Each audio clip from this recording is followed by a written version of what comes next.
अंधकार का योद्धा बहुत पुराने समय की बात है, जब भारत के घने जंगलों और ऊंचे किलों में राजाओं का राज चलता था। उस समय एक रहस्यमयी किला था, कालागढ़। कहते हैं उस किले में एक योद्धा रहता था, जिसका नाम था वीर अघोर। अघोर कोई साधारण इंसान नहीं था। उसकी आंखों में अजीब सी चमक थी और उसके पास एक तलवार थी, अंधकार शस्त्र। कहते हैं ये तलवार रात में और भी शक्तिशाली हो जाती थी, लेकिन इस शक्ति की एक कीमत थी। हर बार जब अघोर तलवार का इस्तेमाल करता, उसकी आत्मा का एक हिस्सा अंधकार में खो जाता।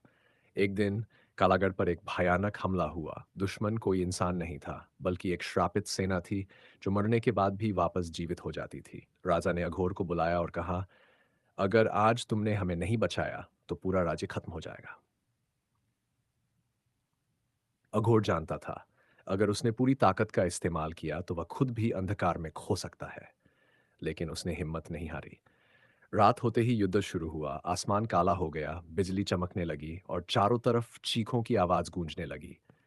अघोर ने अपनी तलवार निकाली और जैसे ही उसने पहला वार किया, पूरा मैदान काले धुएं से भर गया। एक एक करके वह श्रापित सैनिकों को खत्म करने लगा।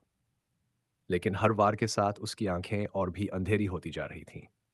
आखिरी युद्ध में एक विशाल दानव सामने आया। वह हंसते हुए बोला, तुम मुझे नहीं हरा सकते, क्योंकि मैं तुम्हारे अंदर के अंधकार से बना हूं। यह सुनकर अघोर समझ गया, असली दुश्मन बाहर नहीं, बल्कि उसके अंदर था। तभी अघोर ने एक बड़ा फैसला लिया। उसने अपनी तलवार को जमीन में गाड़ दिया और अपनी सारी शक्ति खुद के अंदर के अंधकार को खत्म करने में लगा दी। एक जोरदार चमक हुई और सब कुछ शांत हो गया। सुबह जब लोग जागे, तो युद्ध खत्म हो चुका था। दुश्मन गायब थे, लेकिन अहोर भी गायब था। उसकी तलवार वहीं जमीन में गड़ी हुई थी। और कहते हैं आज भी जो कोई उस तलवार को उठाने की कोशिश करता है, उसे अघोर की आवाज सुनाई देती है। अंधकार से लड़ना है तो पहले खुद को जीतना सीखो।